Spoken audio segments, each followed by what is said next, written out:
Executive support. We've talked a little bit about this in different sessions here.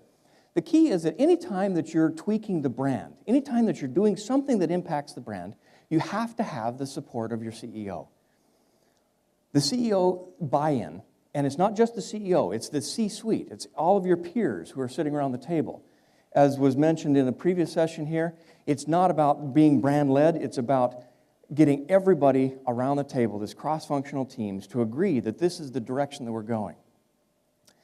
The most successful chief customer officers in the world today have the implicit and explicit support of their CEO. Now, it's interesting, a side note here, that the average tenure of the chief customer officer is only 29.6 months. It's a relatively new position. It's only been around for about 11 years, I believe, is the earliest known chief customer officer. But the average tenure is only 29.6 months. And why is that?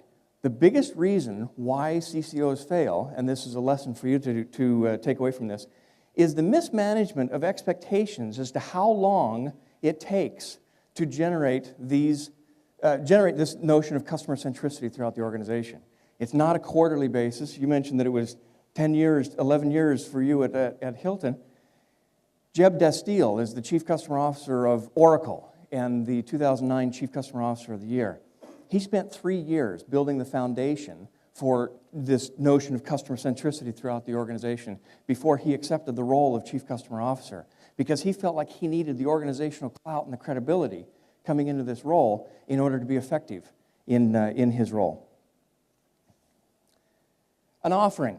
Everybody needs an offering. In this case, it's not a product, it's not a service necessarily. It's a behavior. It's a collection of behaviors. These behaviors can be described, they can be modeled, they can be measured, and the adoption of these behaviors has a direct correlation with revenue.